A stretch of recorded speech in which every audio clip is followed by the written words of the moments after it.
Thank you, Julie. Tough shoes to follow. My name is Dan O'Connor. I'm moderating this panel. I'm Vice President of Public Policy at CCIA. It is March and March Madness season, so to use an analogy, I see my role here as a point guard. I'm not going to talk as much. I'm trying to get the ball in the hands of the real experts to my left. Their bios are all in your program material, so I can't do justice to their full resumes, so I'll just hit a few key points about each one.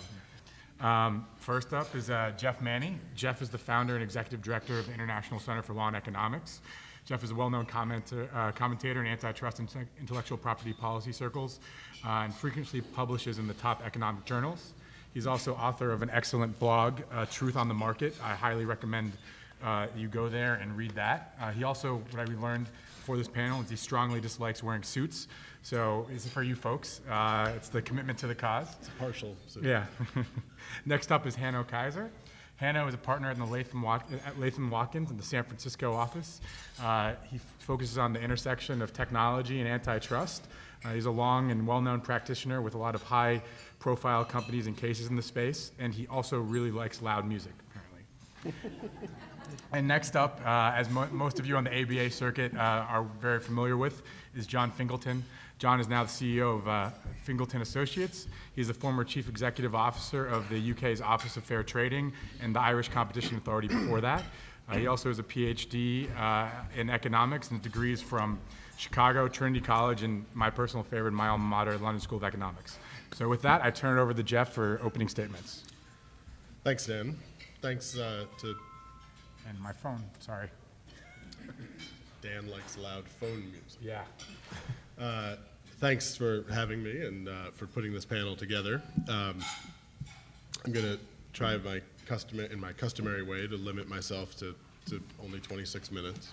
And, you will be cut off. So I'm dating myself, not dating myself, but, dating myself, or exposing my lowbrow tastes when I say that the best summary I can think of for a wide swath, at least, of the problems with current approaches to antitrust treatment on digital platforms comes from that quiet sage, Garth Algar from Wayne's World, when he said, "We fear change." But he said it like this: "We fear change." Antitrust in high-tech and especially online platform markets has what I call a nostalgia problem. Too often, it's change that precipitates antitrust enforcement, product innovations, incumbents' responses to new entry, business model and organizational changes, things like that. But it's also the case, in high-tech industries especially, that change is the hallmark of competition. So there's a problem in that disconnect. There are a few reasons that this nostalgia bias is a problem, this sort of resistance to change, which in some ways is built into the law and the economics. And I won't actually take 26 minutes, so I'll just talk about a couple of them right now. We may talk about more of them later. First of all, since Jordy and Teese began writing about antitrust and especially market definition in high-tech markets in the 1980s, we've known that traditional price-based antitrust analysis doesn't really work very well for understanding these markets. In these markets, performance, not price, is paramount, which means innovation is key. You don't have simultaneous price-based horizontal competition quite as readily as you have sequential product-based, performance-based competition. So tech industries are often marked by frequent disruptions or paradigm shifts rather than this horizontal market share contests.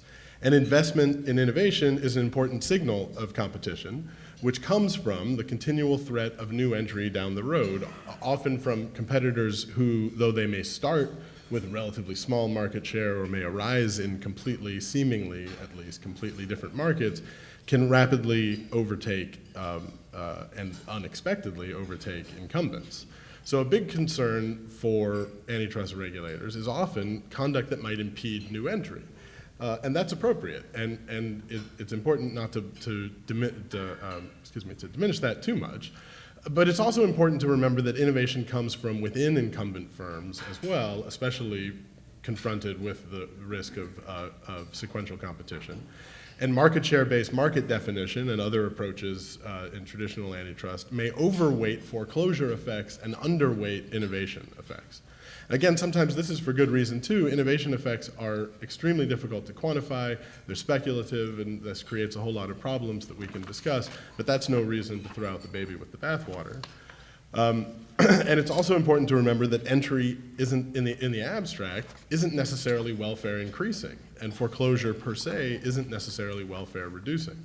We shouldn't fetishize entry or access over innovation, especially in the platform economy where foreclosure may be occurring among outdated or inefficient platform users as the platform evolves, and innovation occurring at the platform level itself.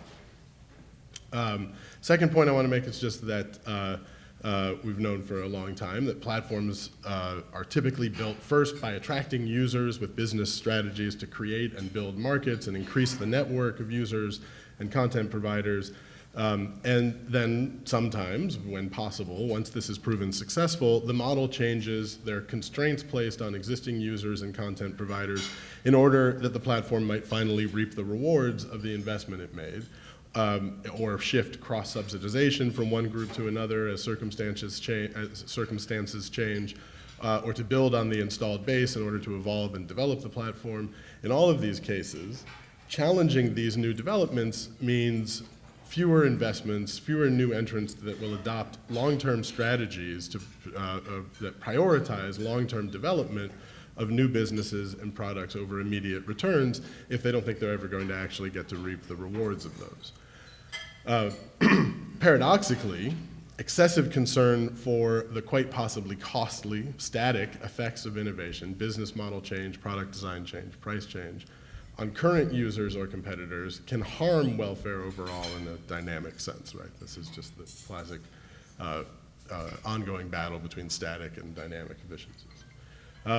But it's precisely in the situation of allegedly anti-competitive innovation that intervention may be more likely. This is my particular problem, despite being exactly what we want and expect from competition. And this is a key source of this nostalgia bias.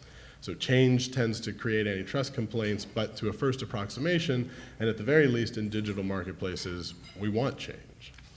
The last point that I'll make, so I can cede some time to other people, is just to point out that market definition is a particularly pernicious aspect of this problem. Traditional market definition infers future substitution possibilities from existing or past market conditions, which will systematically lead to overly narrow markets and increase the likelihood of erroneous market power determinations. And that's a problem in itself, but it gets worse because of these relatively narrow static market definitions.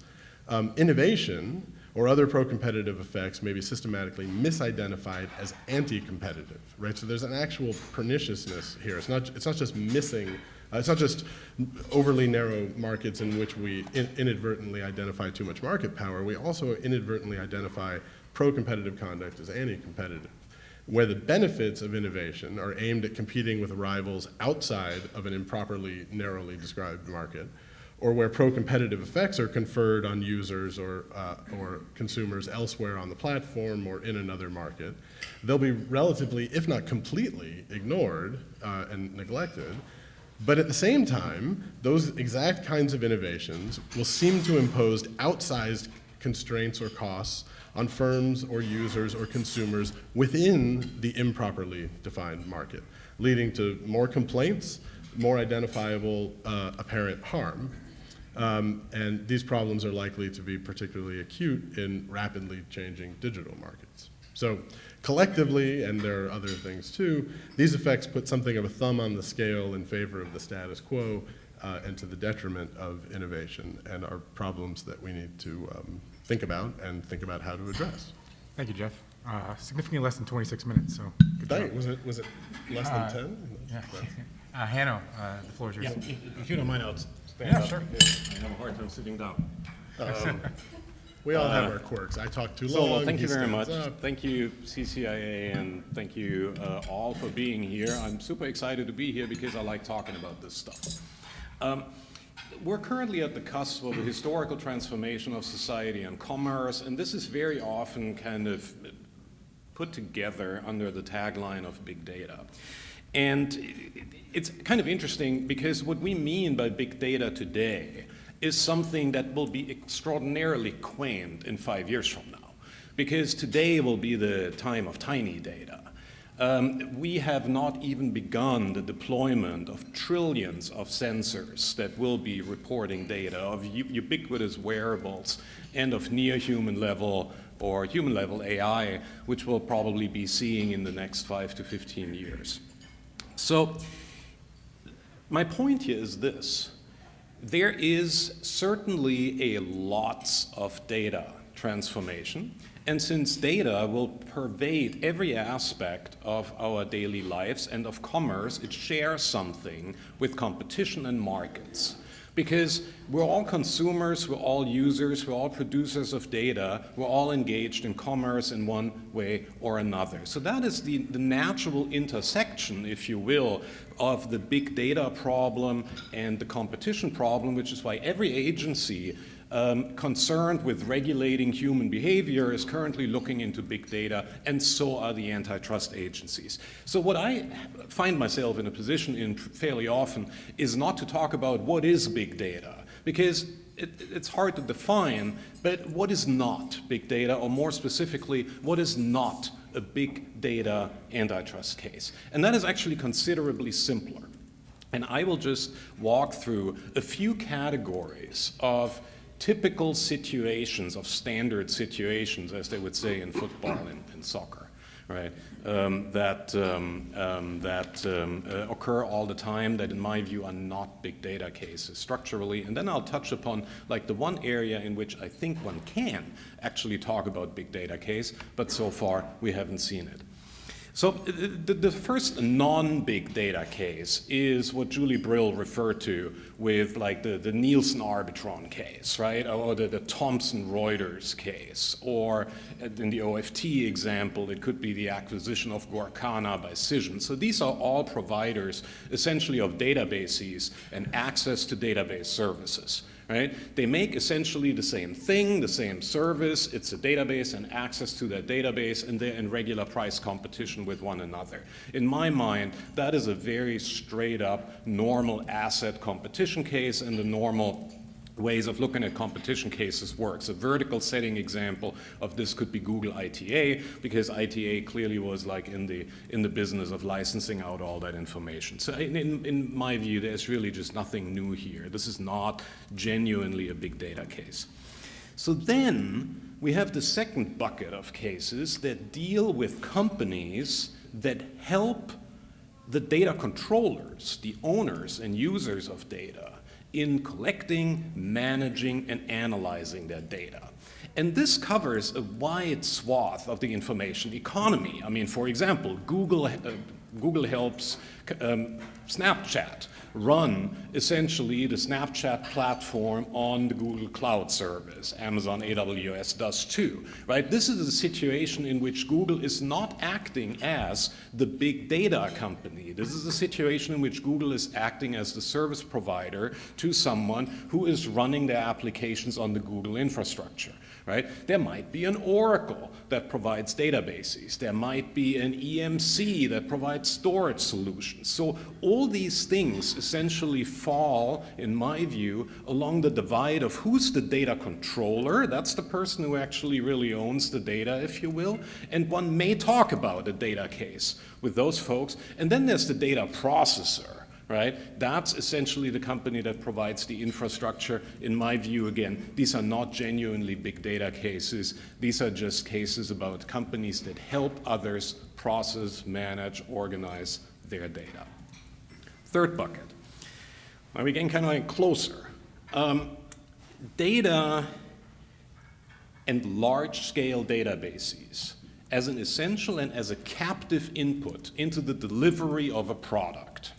Okay, so this is the Amazon situation, the Google search engine situation, this is the Facebook situation, this is the Snap situation. These are all situations of companies, Walmart.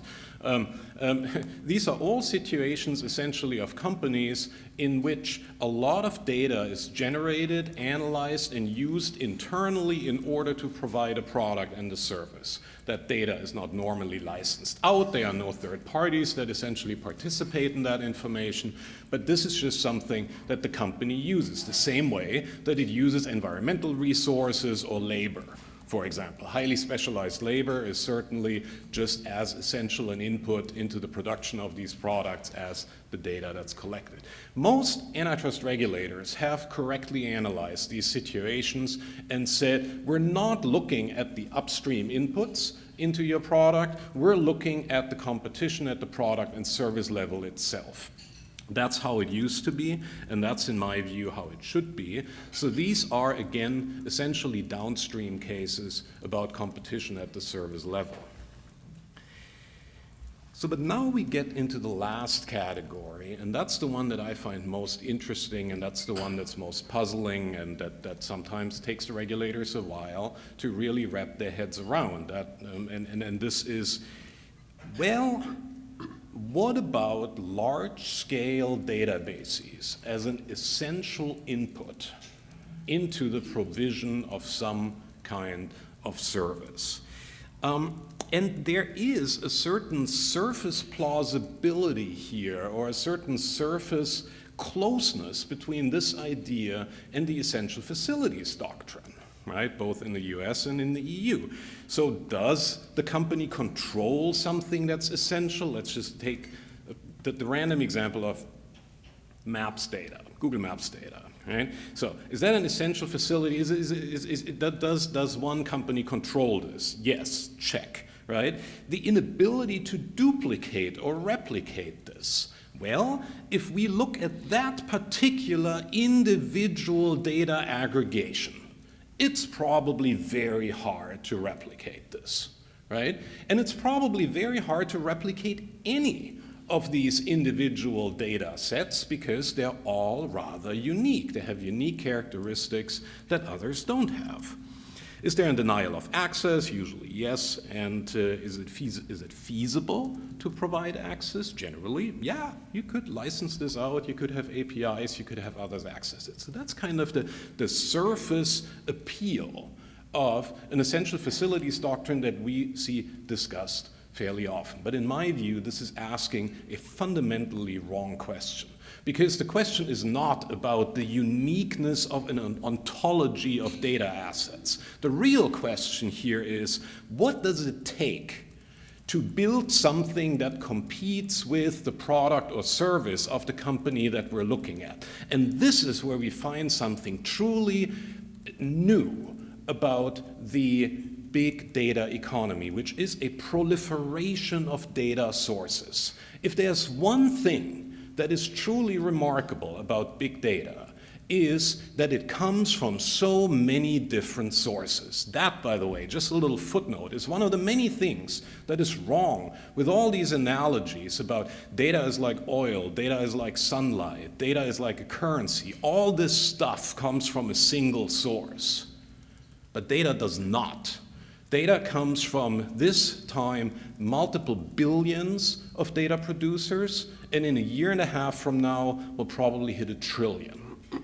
So the question here is not, is it very hard to replicate Google's Maps data?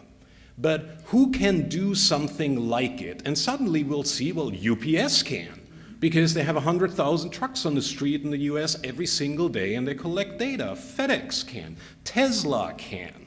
Right? Satellite companies can. Anyone who has smartphones moving around in drivers' pockets can. Wearables companies will be able to do that. So, in other words, the multiplicity and the explosion of data sources is what we have to take into account when we ask that question whether a certain aggregation of data is truly essential. It may well be that each and every one of those is unique, right? The same way that each and every one highly qualified person is a unique person, right? But that does not mean that functionally they cannot be replaced, and that replacement, as Jeff described, is getting easier and is not getting harder. So that's kind of my taxonomy, if you will, of 3 non-big data case and 1 commonly mistaken big data case that is not necessarily always wrong,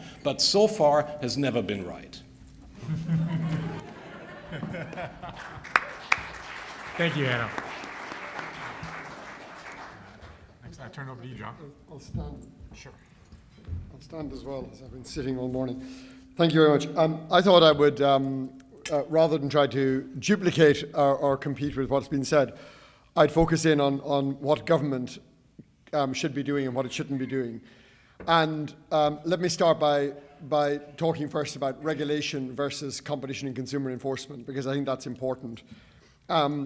There was a conference in Chicago earlier this week at the Stiglitz Center, and Fiona Scott-Morton was telling me that a lot of young academics in their late 20s and early 30s were all for regulating Facebook and other companies.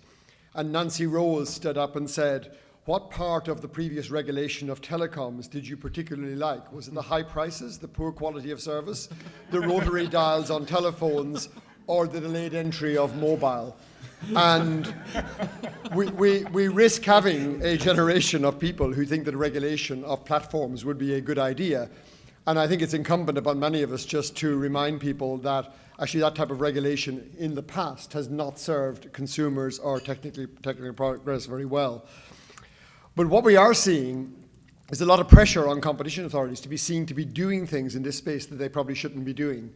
And certainly if you look at, if you listen to the way Andreas Mundt has described the investigation of Facebook on privacy in Germany, it is very explicitly in his mind important that competition authorities step up and address social issues, because if they do so, it's less likely that this regulation will be introduced.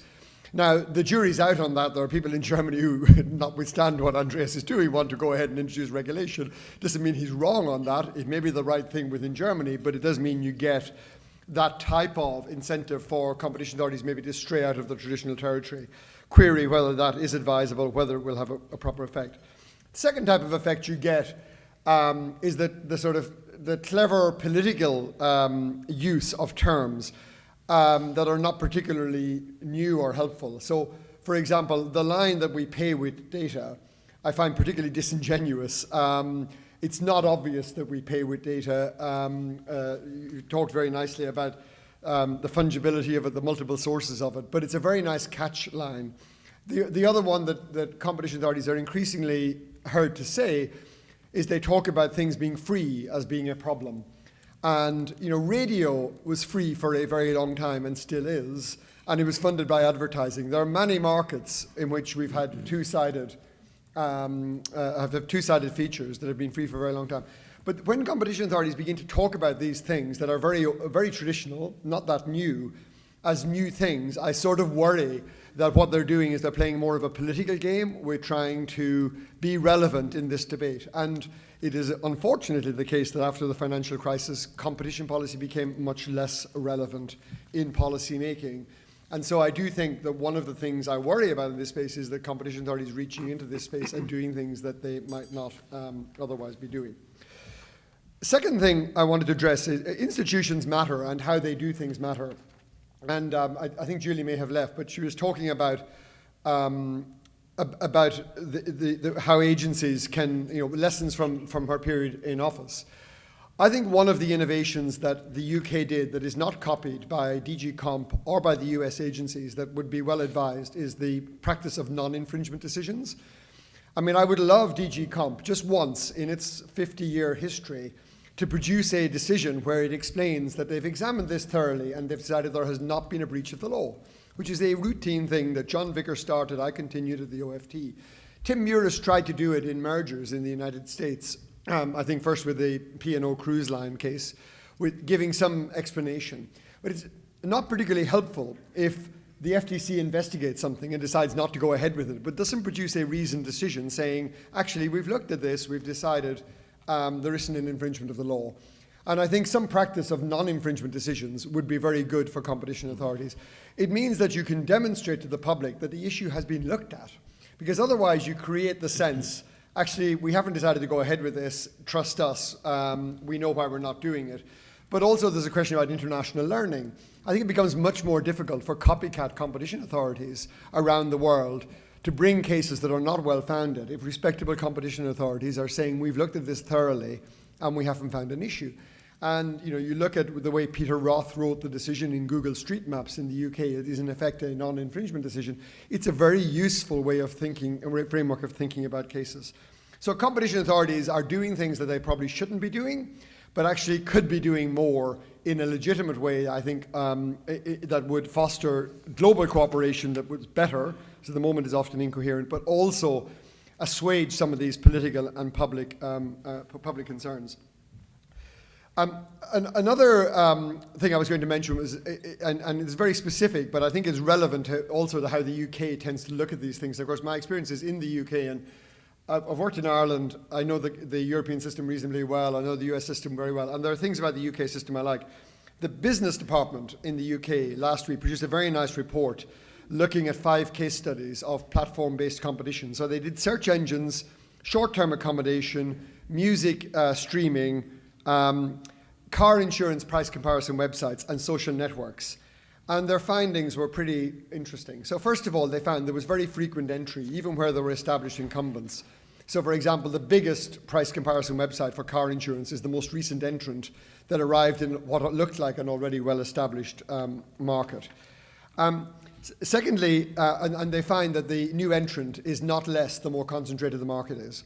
The second thing they find is that there's a general tendency in these markets for concentration to drift up over time, but competition from other platforms tends to come in on the side, so that actually the market definition begins to blur. The third was that market shares are very fragile. In markets where consumers don't pay anything, even a tiny charge would lead to a huge diminution in market share. So companies are dependent on having very, very fragile market share. And they also find that innovation seems to persist regardless of concentration. It's a very nice study. It's a very nice example as well within the UK system of actually trying to head off some of these political pressures at the pass by trying to develop good evidence on what we know and what we don't know. Too much of this debate is not evidence-led. And my final point is going to be one about government agencies that do competition policy, consumer advocacy, and enforcement have a broader range of tools. So they don't look at everything as the person with a hammer looks at a screw and thinks, this is a nail, I'm going to hit it. And so we get the excessive use of some instruments over others. And I really like the way the CMA has begun to look at rating systems, has begun to look at competition in price comparison websites, and thinking, actually, how do we help the market to solve these problems? How do we drive entry? How do we drive innovation? How do we make the thing focused on consumers? Rather than being, how do we stop innovation? How do we stop large companies doing things? And that type of enabling the market to work in these areas is more of a hallmark of the UK, but also countries where you have people doing consumer enforcement and competition together. I've just been on a panel about it, so it's in my mind. And then I just wanted to make one sort of point about big data, which I agree with what you said. I think it's quite illustrative to look at where the data scientists are working. And competition authorities have a very blinkered vision of this, and they look at it as, it's internet, big global internet companies. But McKinsey just bought last year a company called Quantum Black. Quantum Black has 170 or so data scientists. Quantum Black is not doing the stuff that DG Comp is worried about. Quantum Black is in big global companies like BHP, telling them how to use really all the data that gets thrown off from other systems to get just-in-time manufacturing just right. That when a part goes wrong in Brazil, they're able to anticipate that and have the part there an hour before it goes wrong. It's really clever stuff. This is what big data is being used for the most part for at the moment. You look at big data in supermarkets, in airlines, in all these traditional industries. So these people have far more data about us if we're concerned with privacy than some of the internet platforms. Your supermarket knows where you live, your credit card number, whether you have a pet. They probably know where you buy petrol, how much alcohol you drink. They really have quite a lot of data, and they're very unsophisticated about how they use it. And I think going forward, some of the most interesting policy questions are going to be about personalized pricing and other issues like this. And I sometimes worry that the competition regime internationally tends to focus in on issues that are probably less relevant to actually where consumer harm is, and much more relevant to some of the higher level political concerns that are out there. And I don't think long term that will serve them well. Thank you.